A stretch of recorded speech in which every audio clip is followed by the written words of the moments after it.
Hey friends, Pastor Matthew here. I wanted to share a quick thought with you to help you have some faith for today. Have you ever been walking away from a conversation and thinking to yourself, man, I really hope that sounded right, or I hope what I said didn't kind of sound off-putting or arrogant or create distance unnecessarily between us? If you've never had those thoughts, well, you probably have created some distance in relationships that you didn't realize that you did.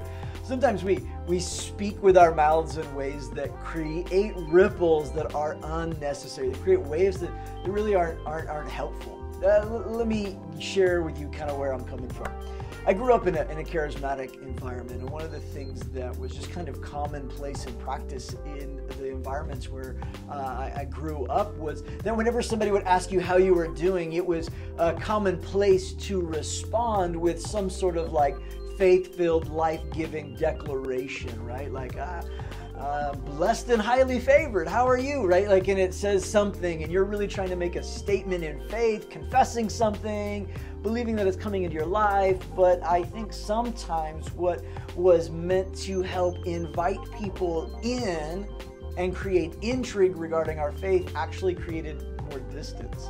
I wonder if sometimes we were leaving bad taste in people's mouths, and we came across in the wrong way without really intentionally. I don't think any follower of Jesus intentionally does things to leave a bad taste in an unbeliever's mouth. Somebody who doesn't know God, isn't walking with God, has no Christian context, or maybe only has a negative Christian context. And while we're not personally responsible for their baggage or their hang-ups in life, we do have an opportunity to create an invitation or a point clearly to who Jesus is. Now, I really do believe in speaking life. I believe in declaring the truth. I believe in confession. In fact, I've got a list of life declarations that I keep in my journal where frequently I will make faith confessions over my life, because I do think that there's power in our words, but really confession, I think, does more to convince our minds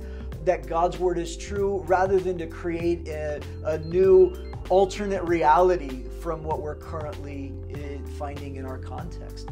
I really do believe that our words are powerful. They do change things, but more than anything, they reorient our minds to align with what God has to say, because our mindset, it does matter. But our words matter too. And I wonder if inadvertently we're leaving bad taste in people's mouths by the way that we speak, or by using overusing like Christian language and jargon that maybe would be unnecessary. I think there's a way to respond to the question, hey, how are you doing? I think there's other ways to respond to that question without sounding super spiritually elite or like we're blessed and favored. And I think there's ways to speak life, to speak encouragement without creating distance between us and them. See, because the minute I say I'm blessed and highly favored, the hearer or the person on the other side of the conversation is now left to do something with that. They now have to make a decision. Well, obviously I'm not where you're at, so you're better than me. And now I've created distance rather than intrigue. And I believe as followers of Jesus, our greatest goal is to help bring people in and point them to Jesus.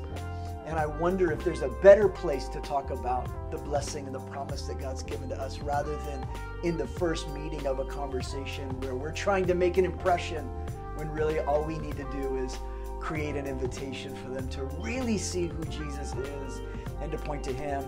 And our hope and our drive and our desire to present it in an intriguing way, I wonder if inadvertently we're coming across arrogantly and creating more distance than necessary and more hurdles for people. More than anything, I want us to speak life and speak encouragement, but let's not do it in a way that's going to create distance from people, but rather invite people to get to know us more. Hey, that's it for me. Hope this helps you have a little bit of faith for today as we point people to Jesus and we reach them for Him. Love you guys.